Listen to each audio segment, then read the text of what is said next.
This is Wednesday evening, the third day of my retreat. I'm out here in the courtyard between the residence building over here and the main building over here. And I'm going to take a walk around the grounds, particularly around the old Immaculate Heart Villa retreat house, which has been vacant for a good number of years. And I'll be commenting on the day of the retreat as I go, as well as many of the memories that this place evokes for me.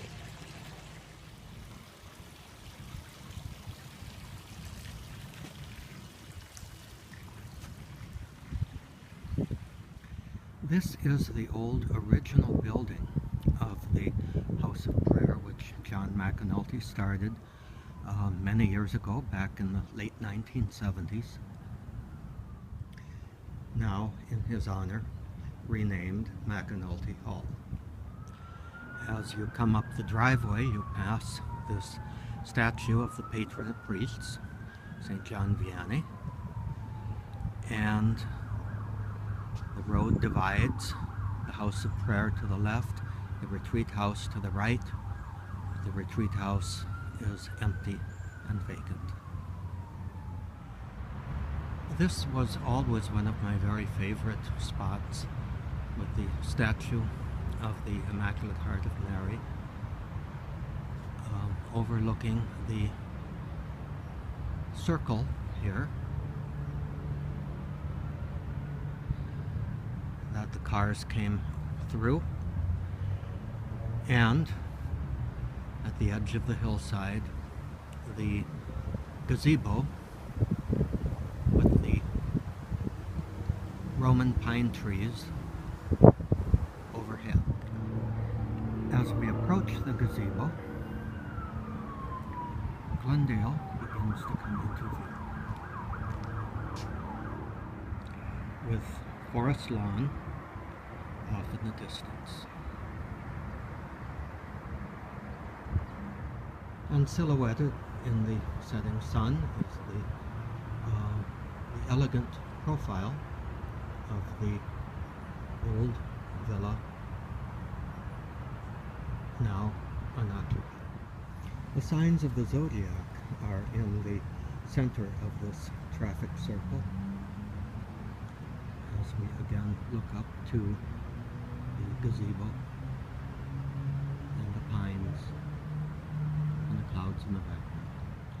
This sign in the parking lot acknowledges the House of Prayer down below, and for now I'm going to take this pathway around the perimeter, but I can't go very far, sadly. Up there, no longer accessible, is the chapel, which then on the other side opens up into the swimming pool, and of course the medieval looking tower and the front entrance. The gargoyle greets visitors coming to the front entrance of the retreat center, the retreat house, and the mother house, the old mother house of the practically defunct Immaculate Heart Sisters. The newer section down there was their residence, their convent, and the old reflecting pool fountain with a magnificent panoramic view in the distance. And from the west end of the building, a magnificent view of the Los Feliz area, with, of course, the elegant silhouette of the Griffith Observatory in the background. The determined gaze of Father Junipero Serra, siempre adelante, always forward, overlooks the little patio area where sometimes they have barbecues and a bell, And here is the balconies of the residences. I'm on the second floor, the fourth one over, right about here. The residence hall is called the Bethany Building, and this wonderful image of St. Cudiana and our Blessed Mother by Isabel Pichek is at the end of it. And so now I'm back at my room, sitting on the balcony out here, overlooking a scene that you may or may not be able to see a great deal of.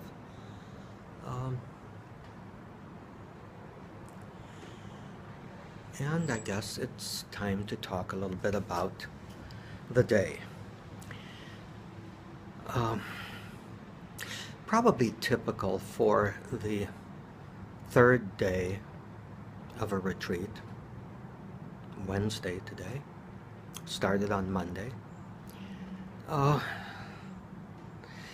It was a day in which not a lot seemed to happen. I seemed to have a bit of a spirit of restlessness, and I managed to take a nap for about 2 hours, but didn't sleep too much through it. I did pray, and I tried to be open to the words of Jesus, like Mary. I still seem to be perhaps a little too much the Martha, but trying to simply let Jesus take the lead. And it seemed to be characterized by silence. I may not have cooperated as much as I should by sort of busying myself, Martha style, about a variety of things, some of which may have been important, some of which may not have been. I don't know. But suffice it to say, evening has come, and sometimes, as they often say, simply being there, showing up without a lot of insight or visible fruit, perhaps that's the best way of allowing the Lord to work. At any rate, I did very consciously pray for all of the people who have helped to make this retreat experience possible, and just know that you are in my prayers and in my love. And so I think I will rest in the Lord this evening, and I wish to all of you a very good night.